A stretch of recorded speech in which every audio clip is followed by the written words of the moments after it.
Whoever takes the top job in the U.S. after the election will inherit a number of foreign wars funded by America's huge defense budget. Pressure on Iran is also mounting, with former presidential candidate Senator John McCain even calling for a military strike. RT's Christine Frizzell looks at why he and two other U.S. senators never back down from a fight. They stick together through thick and thin, from the Queen's Land to the Holy Land, from the ball field to the battlefield. They are Senators Joseph Lieberman, Lindsey Graham, and John McCain.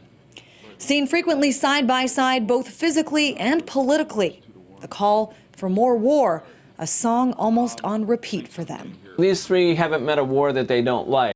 They led the charge to amp up Afghanistan. We need more troops there, American troops. IED attacks by the enemy have gone up about 1,000%.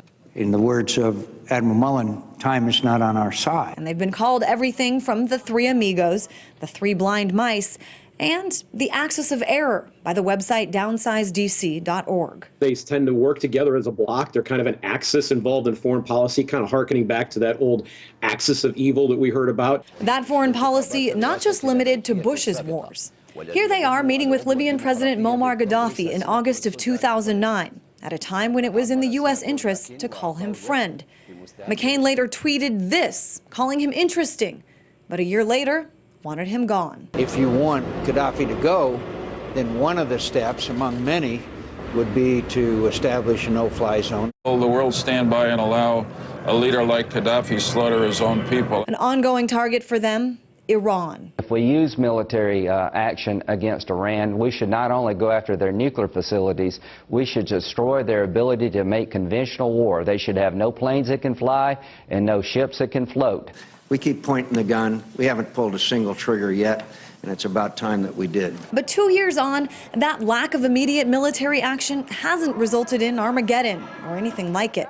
Still, the calls for action expand, now across the globe. The Iranian nuclear program is a threat to the entire world. Foreign military intervention is now the necessary factor to reinforce this option.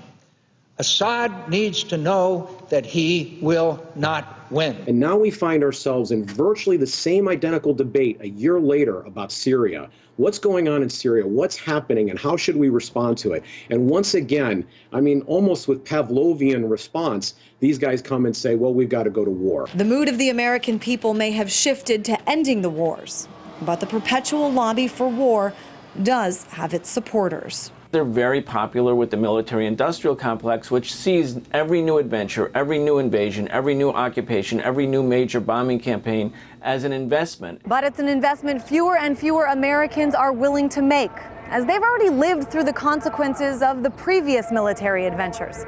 In fact, critics say those who continue to follow Senators McCain, Lieberman, and Graham are blind themselves. They may hear the drumbeat for war, but they fail to see the bigger picture and the very real possibility of pitfalls ahead.